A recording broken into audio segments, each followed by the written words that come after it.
Welcome to Bethlehem Backchat, where we talk about the background and backstories of our worship and community as Lutherans. I'm Pastor Dan Smail, Senior Pastor here at Bethlehem Lutheran. And I'm Wendy Farone, a member here at Bethlehem and producer of the podcast. We have a really good topic today. Pastor Dan just got back from Israel, and he's going to tell us all about his trip. So welcome home. Good to be back. Yeah. Yeah, nice to be with you. Thank you. So in our introduction, we always mention, we talk about the background and backstories of our worship and community as Lutherans. This is the ultimate backstory, Israel. Okay, fair enough. Yeah. I see what you're saying. So during this podcast, I'm going to ask Pastor Dan a bunch of questions about his experience there.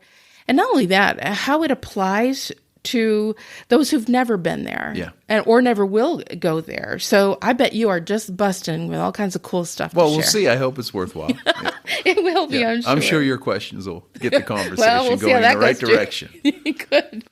So first of all, let's build a little background. I did a little research on this because I have never been to Israel. Okay. Israel it's really smaller than I thought. Yes, not a big country. Yeah, 8.7 million people. And just to compare that, in the United States, we have 332.7 million people. Mm-hmm. And the country's on the eastern shore, the Mediterranean Sea, and it's really, I was amazed at how small it was. As a matter of fact, Israel's about 6 times smaller than the state of New York. Right. So what else can you tell us about mainly first view, the people, the landscape? I envision this barren desert, this wind blowing, that's a part of it. Sheep and all that all around the place, people in linen robes with what do you call those things? I'm not sure. The hook thing. Oh, like the shepherd's crook? Yeah, okay. I see you're holding your hand up in the air. Like you would know what that is. Our good friends who are listening don't know we just broke into charades. We did. One word. That thing sounds like. Yeah. So could you tell us about first impressions, people, landscape? So I think that's actually a great place to start. Typically, when you see pictures of the Holy Land, you are going to see depictions of the wilderness, which is the desert. And that's absolutely a part of the landscape. If you don't see that, maybe you see some of the old churches, like the Church of the Holy Sepulchre, and you get a glimpse inside that. But that's tough to know. Where is that? How is that situated within the landscape? Is that in a city? Is that on the outskirts of a city? But for all those folks who think that Israel is this barren sort of desert that's tucked along the Mediterranean, you'll be interested to know that the primary driver of revenue in Israel is not tourism. Really? It's agriculture. Get out of here. I would not kid. I always thought it was tourism. I would not kid around about that. So while there are sections of Israel that are very arid, there are other sections that are very, very lush, that are filled with agricultural endeavor. All kinds of things, grapes and dates and bananas. And wow. Yeah. So lots of that, olives, of course, is another big one. So that kind of thing absolutely is going on. And while you're there, if you end up going there, you'll enjoy all kinds of unbelievably fresh produce and food and wonderful stuff like that. So there are absolutely different personalities to Israel. You'll land in Tel Aviv and see this beautiful, beautiful, it looks like a Miami on the Mediterranean kind of thing. Palm trees. Yes, beautiful, beautiful city, huge, large city, great airport, okay? Then you wind down maybe to the Sea of Galilee, where you see this more beautiful, lush landscape right next to a gorgeous, pristine lake. And then sort of Jerusalem is another experience where it's an old city within the walls, and there are all these sort of different ethnic and religious communities that exist there. So if you're in Israel, you're in the Holy Land, it won't be a bland experience. There's lots and lots of diversity. So question, okay. Is Jerusalem what is walled in? Well, there is an old city that you can absolutely still see that wall around it. Okay. But Jerusalem is larger than that. Okay, yes, gotcha. Yes. Gotcha. Wow. I'm concerned about a couple things. Okay. What do you eat while you're over there? You have all this. Fantastic. Is it? Well, here's the good news. Like, just by happenstance, the big craze right now is the Mediterranean diet. Oh, that's true. Everybody's eating the Mediterranean diet to lose weight, to protect their memory. And well, guess what? You're right there. Yeah. When you are in the Holy Land, you will be enjoying a Mediterranean diet. What's the weirdest thing you ate? No, there's nothing weird. No, wow. No real. I mean, things that we aren't accustomed to. Falafel, fried chickpeas, but it's delicious. Yeah. Lamb. We don't typically eat lamb. Yes. But that's a part of the fare. Lots of wonderful, wonderful breads. Oh, yeah. Fresh baked breads. I'll be all right over there then. That are a far cry from the Wonder Bread sort of, mechanically sliced stuff we get from Giant Eagle. So, but no, and the desserts are absolutely phenomenal. Delicious, delicious cheeses and pastries. All right, I'll be okay over there. Yeah, you will be just fine. Yeah. And listen, this is the real world. So if you're absolutely craving something from home, you can certainly find a pizza shop somewhere that'd be just fine. That's so the food's great. No worries there. Oh, that's great. And the people, the persons who are actually Israeli people, they're shop owners and all that. Did you engage with them at all? Sure. I mean, and certainly didn't make any new Facebook friends or, in those passing sort of engagements. But cordial, welcoming, hospitable. Not wearing linen robes? Well, it depends. Well, some of that is religious-based, right? It depends. I mean, you might see some of that for sure. Where we were this time around, we were in Bethlehem, so we got to spend a significant amount of time with some Palestinian Christians. Wow. And that was phenomenal to share in those kinds of conversations and get that perspective. So, and in that case, I could say, there were actually some relationships that were formed and fostered. And the particular tour company that we were with said, yes, you're going to come here and see some of these old stones, the foundation of the temple and that kind of thing, which is wondrous and fascinating. But you're going to see some living stones too. The people who continue to occupy this land and make a living here and raise their families and are educated here. And that was also an important part of the experience. So it's not just this sort of blast of tourism that you're kind of making your way on and off the bus and hitting all these important sites, but you get a much deeper understanding of what the politics and the people and the demographics and hopes and dreams and interests of the local folks really are. And that's an ongoing tense place between the Palestinians and Israelis. And even while we were there, we had to adjust our schedule a bit because of those tensions. But I don't want to overemphasize that. I think there is a bit of a reputation that the Holy Land has. I've been twice, and in both of those situations, I've had friends, loved ones, parishioners that are just really, really worked up and concerned about your safety. My safety, and why would you take your daughter there? And I think you have to bear in mind, when something happens in the Holy Land, it absolutely is on every single news channel and outlet. But, I would submit something to you.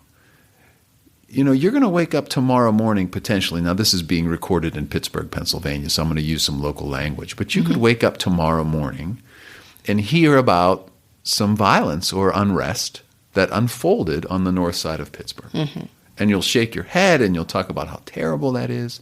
And then that very evening, make your way down to PNC Park, have dinner on the north side, enjoy the baseball game, walk back to your car, drive home, and never really think twice about, I shouldn't put it that flippantly, but, never be overly worked up to the point where you would sell your tickets. Or walk in fear. Or not go, or something like that. Yeah. So I think folks have to understand that the region is safe, especially for those who are touring in that region or who are on pilgrimage. I'm sure the tourage company absolutely have your best interest at heart and will not put you in compromising situations. Wonderful. Yeah. So I have presupposed that these people that are there, they're people of the Bible, right? Okay. Majority of the people who live there. How do you mean that? They're Israelis. I think of everybody from Israel as religious. Well, so there's some truth to that. But I think there are Israelis, there are Palestinians. Oh, true. It's a complex region. There are Christians. There are certainly Jews. There are Orthodox folks. And then within each of those, obviously, folks that are invested in the religion of Islam. And then within each of those groups, just like the real world, right, there are more subsets. Wow. Yeah, so again, this is one of those things that we can kind of think through a little bit more thoughtfully. There is a diversity to the population that we don't often see portrayed in the media or the typical thing you click on the internet. Yes, there are the tensions. Yes, there's the history. But there is also a diversity in population that folks will witness and experience while they're there. It's a beautiful thing. It is. Everybody has an investment in the region. And I think that's the other reality is you're going to see churches with Finnish flags on them and churches with French flags on them because those different countries still have a footprint and involvement and investment in the region. Nice. So it's not just those folks who are living there, but then there are all kinds of international influence that you'll also see and feel and know while you're spending time there. Sorry, I didn't mean to interrupt you. No, I am hoping as part of seminary to go there next January. Awesome. My question is, how do you tolerate 12 hours in a plane? Well, okay, so I think that truly is what is kind of causing me anxiety about that. So there's a part of me that wants to kid around about that, but like I'm just at that age now where I can't kid around about that stuff anymore because there were several points during the flight where I had to get up and stretch and, all that well, you're kind of very stuff. tall, so I can't imagine. Here's the thing. I think most tour companies would, regardless of your age or health, they would work with you to try to find a way to get you into the Holy Land and have you experience it and enjoy it and find some meaning. But I think it bears saying that it certainly is not for everyone. Listen, there was a time in my lifetime when travel was fun and glamorous. Yeah, that ship has sailed for me too. It has. It's not that the security, the lines, the hustle, the bustle, the delays, the anxiety of whether or not your luggage is going to end up where it's supposed to be, the fact that you're looking at a 13-hour flight, maybe with a connection in Germany or some other place, and then you're going to gain or lose 7 hours at a time. That's a serious consideration. You're going to spend a serious amount of time on a bus or some mode of transport while you're in the Holy Land so that you can get around to see all these important sites. And there's going to be some walking. There's some terrain that you got to navigate. If you want to get to the Western Wall, that's a little bit of a walk from where the bus is going to drop you off and so on and so forth. So that absolutely is a consideration. Travel's not easy. When folks have asked me, Pastor, how was your trip? How was your trip? And I've said, the trip while you're there, it's absolutely glorious. I'm like a kid in a candy store. The travel itself, headache. And I just, as we were coming back into the country, we were caught up in the whole FAA debacle. So that just, right? So you just have to be patient. Yeah. And how do you make it, Wendy? Download some books, figure out a couple of favorite movies you absolutely positively want to watch and will pass the time.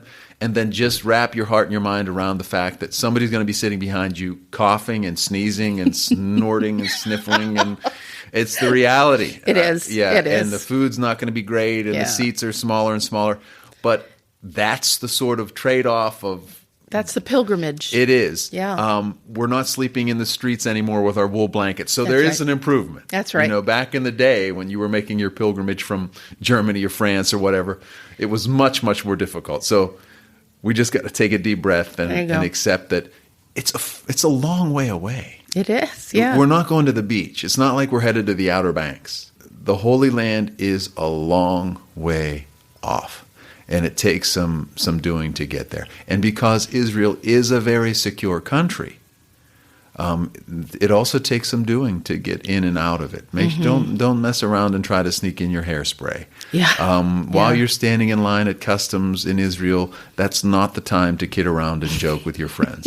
And your tour folks will certainly talk you through all of that. But that's serious stuff. So was there some place, you said you went to Bethlehem. Was there some place something or some place in particular that stood out to you that you just will always remember? I'm enamored. Yes.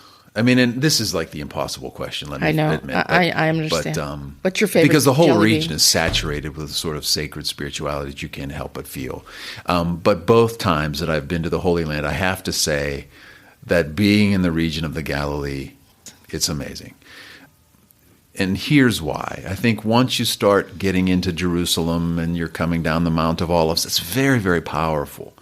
But you'll hear your guide say things like, this is the section where we traditionally believe that Jesus tripped over the holy stone.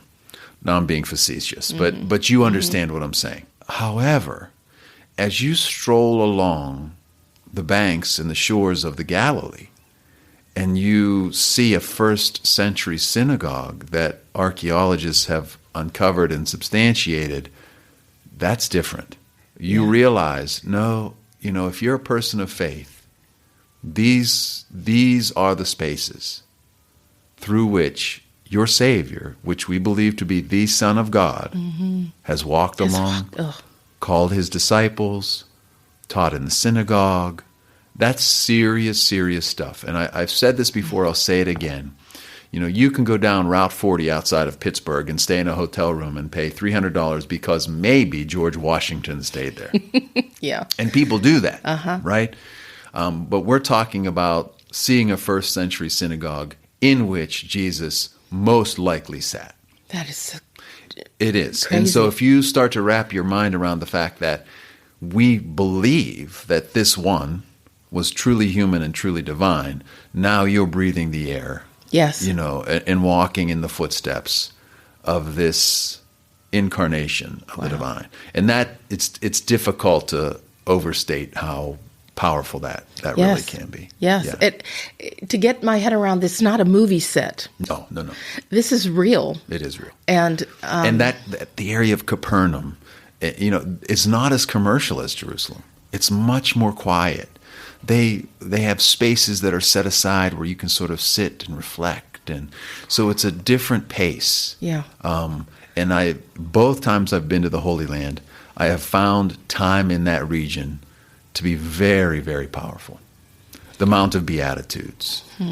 So I mean, I could go on and on, but that particular region, if you're looking to set up a tour, if you're dealing with a tour company, make sure that's on the list. At least spend a night there. It seems cheesy and corny, but go ahead and take the boat out into the Sea of Galilee. It'll give you a sense of the landscape and the geography. You'll never read the stories about the storms again the same way. I was going to say, because did you feel like I understand the wind whips a certain direction there? You can see. So when you're there, you can see exactly what all the meteorologists and the geologists are talking about. The whole lake is surrounded by a mountainous, topography, except this one little gap that you can clearly see. Yep, and yes, indeed, when the winds are just right and they come whipping down that valley, that deep, deep valley, you can see how it could really upset the apple cart in terms of what the waves are like on that. And you won't be body of sleeping. water. You will not, through that, unless you're Jesus, unless you got the faith of Jesus. Yeah, but so that kind of thing is really, really powerful. Wow. Yeah. So I'm going to ask you a question. Okay, keep going. It's good. That is going to ask you to be vulnerable. That's okay. Is there a point at which you were in such awe that you cried? Oh, well, you know me. I'm an emotional guy anyways. I'm not the staid and reserved pastor. I feel and I emote and I'm connected. Absolutely. Yeah, absolutely. And I'll just share with you, we had the privilege of attending worship in a Lutheran congregation in Bethlehem. Oh my. So these are our brothers and sisters in Christ who are Lutheran Christians in this fascinating, amazing region of the world. Well, naturally, there are Americans there, and there are other folks from around the globe who are there, and that whole community is doing the liturgy that we all know and love in Arabic. Oh my. Right? And you're sitting there with your English bulletin that somebody was kind enough to pass along to you, and the place is packed, and it's amazing. It's amazing. And then you get to the point in the service where somebody says, Lord, remember us in your kingdom and teach us to pray. And everybody begins to pray in their own language. And it dawned on me at that moment, you got Arabic and French and German and English. And it dawned on me in that moment that it really was sort of a Pentecost occurrence in the sense that because of this tradition that we share, right, everybody is speaking in their own language, but we all understand. Yes. Wow. So you get to relive Pentecost all over again in the Holy Land. And the tears are coming down your face. Yeah, it's amazing. Oh, yeah. Absolutely. It still gives me chills. I'll need Kleenex. And then you walk out of there, of course. And your spirit is just... Well, and you have to say, this can happen. Like you talk about being vulnerable. Like this can happen. Mm-hmm. The hospitality was there, but the eagerness to be there was there. Yes. The openness. The openness to sharing this wonderful gift that we all have of faith was there. So to see that come together, then you have to acknowledge, look at this. This is us. Yeah. Under God. Yeah, amen. Not just the United States. And that's one among many. But I lift that up as a perfect example of what can happen in that space. Absolutely. Yeah. To come out of worship and you're kind of standing there on the platform outside, just like we all do. Yes. Shake the pastor's hand. Oh, lovely sermon. The whole thing. And then as you're standing there, the call to prayer streams out of the minaret, right? So there's always just saturated immersion. Saturated with a sacred, faithful feel. And I think that's the other thing that folks, if you're lucky enough to go, that's the other thing folks should be aware of. In our country, religion is consumed when it's, and I hate to say this, but it's just true. Mm-hmm. Religion is consumed when it's convenient. It's a part of our life. It's not our life. For some it is. Sure. But I think you understand what I'm saying. And I say this in love. All are welcome and all that. But I say this in love, but it's a reality. In that space, it didn't seem like that. Religion and faith, that's the center out of which so much else grows. We get to religion at the end of the week if we have time. Sure. In that setting, your life grows out of your experience of faith. So I think that's also important to feel and sense when you're in that region. It reminds you of... And that'll overwhelm you too when you realize that. I'm already overwhelmed just imagining in my mind what it was like over there. Mm-hmm. I can't believe things are so old. It's so real. Well, I think the other, truth. That's the truth. How has this not been bombed is always my thought. Well, some of it has. Yeah. So that's the other thing. Like some of it has, and then you're just committed enough to it that you rebuild it. Mm-hmm. And didn't there was an archaeological dig that opened up the pool of Siloam? You mean? Yeah. Yeah. You can see much, just recently. You can see much of that. And when we say dig, we mean dig. We're in our country we do digs, and we're looking for things that are 300 or 400 years old. Yeah. They're doing digs, and they're looking for things that are a couple thousand years old. So we lose sight of how much sediment and, build up. And so when you look down into these pits and you see the remnants of a foundation, it dawns on you, wow. That's the passage of time. A lot of time has passed. Yeah. Wow. And the other thing is, I think while you're in the Holy Land, you may have the opportunity to visit the oldest city in the world, which is, again, not made up, not traditional, it's substantiated, which is Jericho. And it's right there. And it's the same kind of thing. You're talking about a city that's been around for a long, long time and still there. And you didn't sing or dance and play trumpets around it and make the walls fall down, did you? So They're already... You can get in easily. Yeah. You can walk right in. Yeah. All right, so it's important to understand, I guess, the meaning that is found in the history of the Holy Land. Mm-hmm. Like the Hebrew Bible and the stories in the Old Testament that we refer to as in the Torah, all of those come from that place. You're going to see it. Yeah, you will see it. So when Old Testament. So when you're at the baptismal site of the Jordan, you'll see where some folks believe that John the Baptist offered his ministry. Uh-huh. You can stand right there. Jesus' baptism. You stand right there. Right there. And you look around and you see the Jordan. And that's a central aspect of the biblical narrative, Old and New Testaments, right. Hebrew scriptures, Christian scriptures. And you can look across the Jordan into Jordan and see Moab. Wow. Right? So then you're right back into the story of Ruth. And I was in Moab once, but it was in Utah. Okay, fair enough. Close enough. But you see what I'm saying? So there's the Moabites. Yeah. That's what we're talking about. And so it absolutely will start to fall into place. When you look around and you say, "Oh, that's that." Yes, that's that. When you see the road that connected Jerusalem and Jericho, that old road, you see that route. And all of a sudden, you can't help but read the parable of the Good Samaritan in a whole new way. Yes. Prior to that, we're constructing those images in our mind, and they're based upon our experience.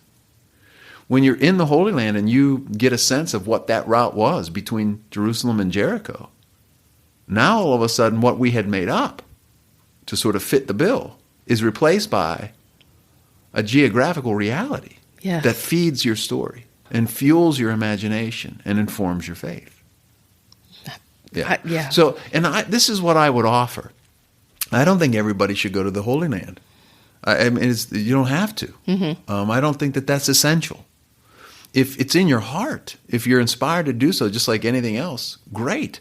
But honestly, if you'd rather be in Moab, the other Moab, Utah, to ride your mountain bike and do some hiking, God bless you. Yeah, I'm serious. Mm-hmm. The only thing I would submit to folks of faith is pull up a DVD, go to a pastor that you trust, and glimpse some of these places. Yes. So they can allow your understanding of Scripture to come alive. Mm-hmm. That would be sufficient, sincerely. That'll give you a sense of what you're reading, and it'll add a little meaning, because it's so easy to just breeze through Scripture and say, I don't get it. And we don't get it. It's not our topography. It isn't our geography. We don't know what that looks like. It's not our history. Right. We don't, so when we hear about Jesus sitting at a well with a Samaritan woman, think about how much we have to come up with.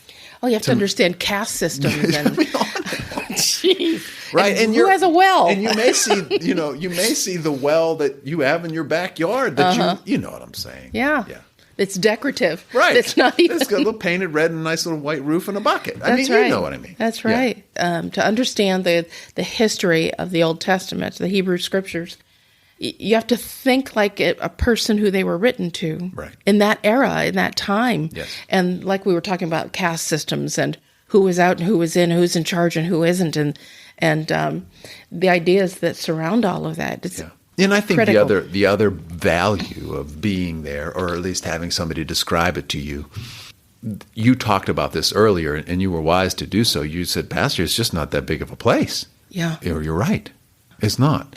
And so when we're sitting in church, through the season of Advent and preparing for Christmas, and we hear about Mary going to visit Elizabeth, or we hear about Mary and Joseph making their way from Nazareth to Bethlehem. What does that mean? What would that look like? What would that entail for a woman who's 8-9 months pregnant, right? Mm-hmm. Well, when you're in the Holy Land, you're going to take a bus likely one day from Nazareth, from the Galilee, the region of the Galilee, to Bethlehem. It's very likely that you would. And you'll have a very, very keen sense of, boy, that was no joke. Right. That was an effort. It's small, manageable. We can see why they're walking around doing this. Mm-hmm. But at the same time, it's humbling. It's a trek. Right. What you have to do to dedicate yourself to go see Elizabeth. I think of things like there's no McDonald's on there's no water on the way. Cheese and yes. And cheese and bread, full right? of wine, goat's milk, because it's a stable drink, and no, it's very true. Mm-hmm. What are maybe 3 top things that folks should know as it pertains to our connection? Like us today, we've talked about some of this, but our connection to Israel, even if we never visit there, how does that apply to us today, other than you listen to the readings on Sunday and you learn the history, you get that a little bit, but what are some things that you learned and took away from both of your experiences there that really help us understand why we still worship and read and learn those things today? Yeah, so the big one is you can't get something from nothing.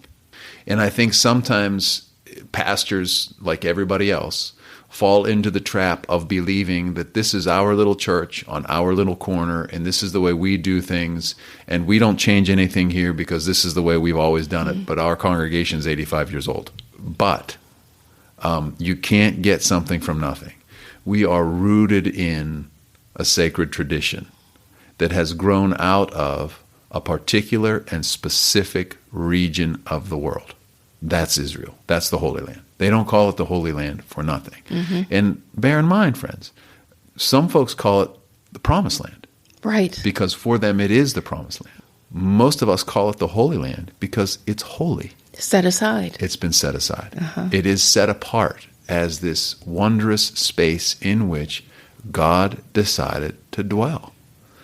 And as you look around that region and you see all of these different expressions of faith operating and living and continuing that tradition, you're immediately connected to it. So you have a very keen sense while you're in the Holy Land of what it meant for Jesus to be Jewish. You can find a new respect, right, and admiration for that faith tradition. What did it mean, sincerely, what did it mean for Jesus to prepare the Passover or make arrangements for the Passover meal at Passover in Jerusalem? Okay. Wow. What did it mean for him to be in the city and then to walk through the valley and come back up out over onto the Mount of Olives into the Garden of Gethsemane to pray and prepare? What psalms did they sing? Now you can find that out. Open your Bible to those psalms, and as you walk that path, recite them or sing them. That's very difficult, right, to duplicate or replicate if you're not in that region.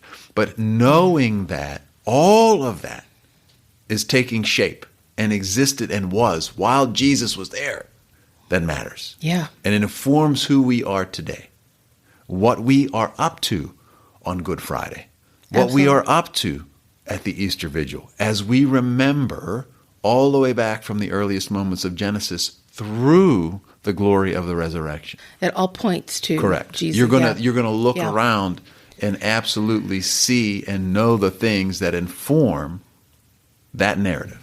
And to think this Christian religion that we have is rooted in something that is old as time, and think about how you get your head around something that has been sustained. The Bible has been sustained over time. Nothing we have has been sustained like that. You're absolutely right. It is singular in that way. Yes. Yeah. Wow. And so I think that so you asked me what were a couple of things. Yeah.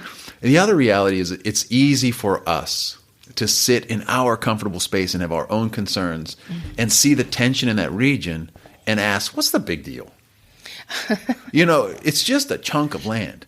When you're there, you realize, no. It's a chunk of history. Yeah, it's a chunk of their identity as a people. It's a chunk of promise. I mean, there are people who absolutely believe the Messiah is going to show up in that spot at some point. And even for our, siblings who are Muslim in their self-understanding, right? That's a sacred, holy, the Temple Mount is a treasured spot where the eternal and the present meet, and I mean, I could go on and on and on and on. So the Temple Mount is that gold dome thing? Yeah, so that's the Dome of the Rock, right? Okay, is that called the Temple Mount, or no? There's two different places. The Dome of the Rock is on the Temple Mount. Okay. So if you're looking at the Western Wall, which used to be called the Wailing Wall, and sometimes it still is called the Wailing Wall. Yeah. But when you're looking at the Western Wall, and you look up at the top, what you're going to see up there is that Temple Mount, upon which is the Dome of the Rock. And there are lots of folks that are very, very passionate about occupying that space for religious reasons. Wow. Yeah. So, I mean, again, it's so easy for us to sit in the comfort of our country and say, what's the big deal? It's a big deal. And when you're there, you cannot help but sense that and understand why it is, because so many folks have so much invested in really 30 square miles. Right. Yeah.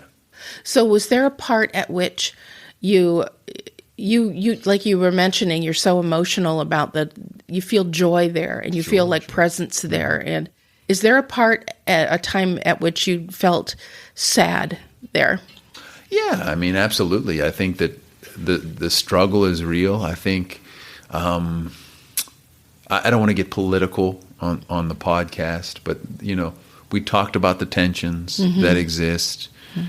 And I clearly see the anger and the animosity on the Palestinians' faces when they've got to go through that checkpoint, for the fourth or fifth time that day just to make a living. Or I saw the trepidation on the faces of the folks on our tour bus when the young Israeli soldier steps up onto the bus.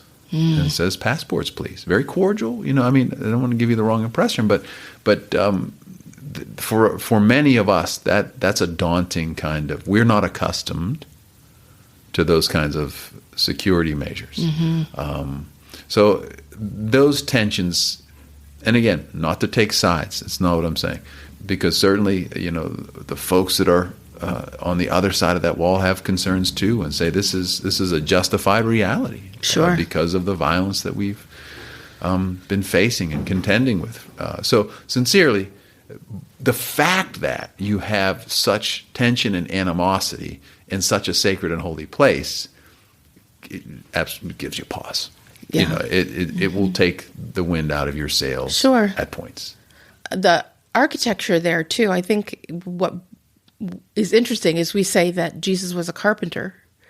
For a carpenter, we think 2x4s and circular saws, right? Yeah. Well, listen to some of our hymns who talk about, talk about Jesus and his planing the wood, and right. Well, but I don't know that there's a lot of wood products there. So most biblical scholars rightly assert that Jesus and his father, for that matter, were craftsmen.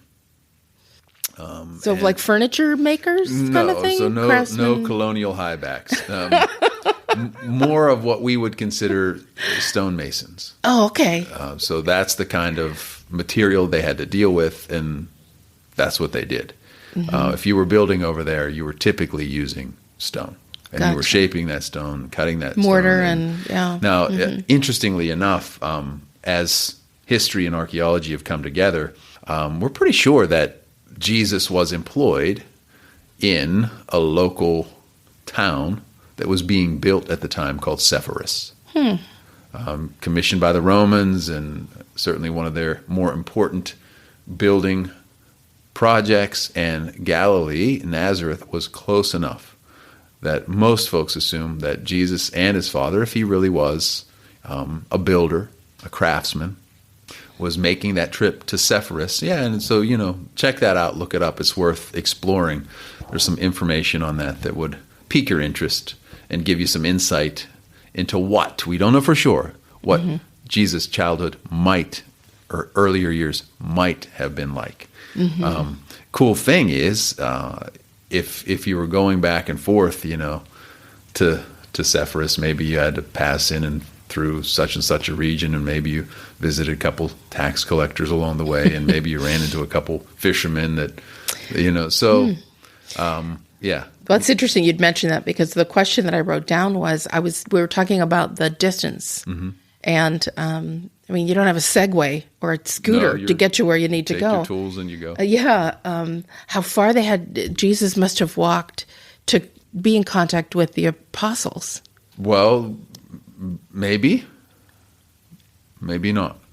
Okay, tell me why. Well, because they didn't come to him; he went to them, right? Simon's mother-in-law's house is right there in Capernaum. Oh.